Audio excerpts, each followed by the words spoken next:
What's going on, guys? You can tell we are back working on the Is300 today. We're gonna be throwing on some rear lower control arms.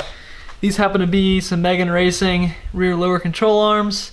I noticed before I got my control arms and before I went to go install them today that there's not very much information on one brand versus another. There's also not a ton of information on how to install these. So at any point, if you find this video helpful or you enjoy it, make sure you go drop a like down below. It'll mean a lot. But as far as brand specific, the two main brands that most people look at for an Is300, besides Figs, because I feel like most people aren't in that, ballpark to spend that kind of money, which Fig stuff is super nice, don't get me wrong, but you pay the price for it. So the two companies that I saw most people go one or the other was Godspeed or Megan Racing, and it didn't seem like there was a whole lot of difference at first, but then what I found was apparently the Godspeed ones are pretty okay except for the quality of the bushings.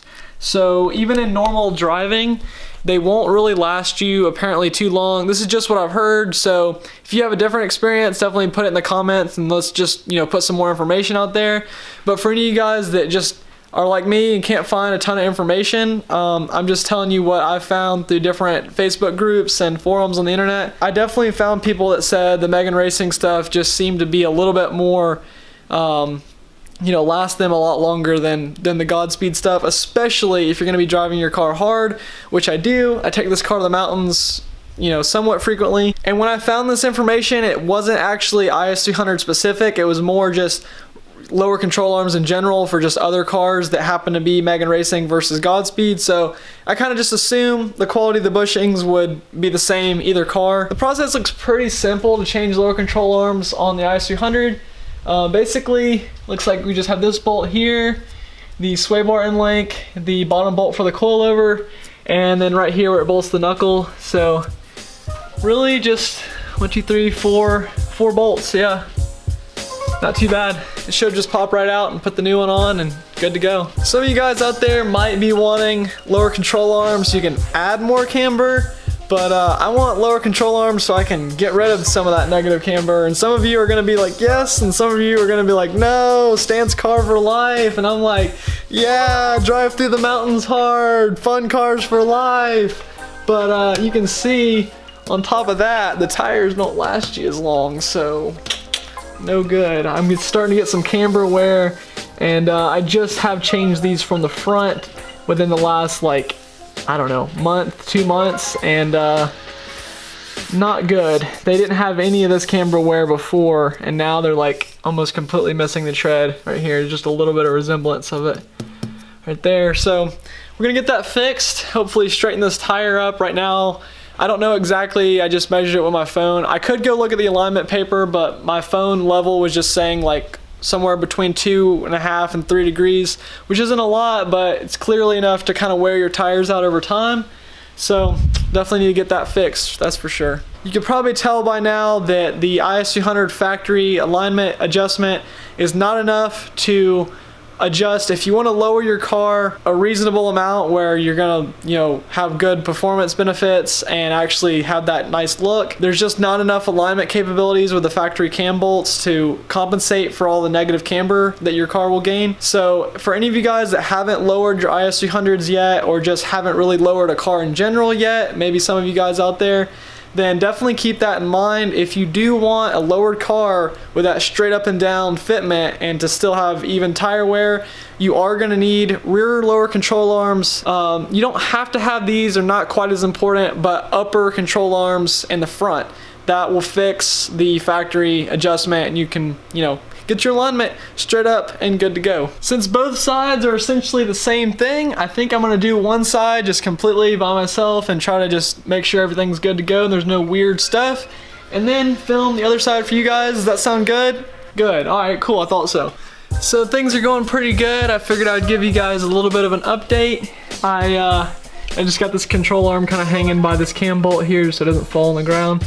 But it looked just as simple as it was. So basically, just like I said earlier, these 4 bolts, what you're gonna need is basically all of them are 19 millimeters. And then there's one 12 millimeter for the end link of the sway bar. This one is a little bit of a bitch because you kind of need like a short socket 19 or like some way of getting in there sort of weird. Yeah, that one is probably going to be more fun to tighten than it was to untighten because I could just hit it with impact the first time. So that one hopefully doesn't give me any issues because I don't actually have a short socket 19. So we'll see. If nothing else, maybe I can take this little brace off right here and have a little bit more access to it.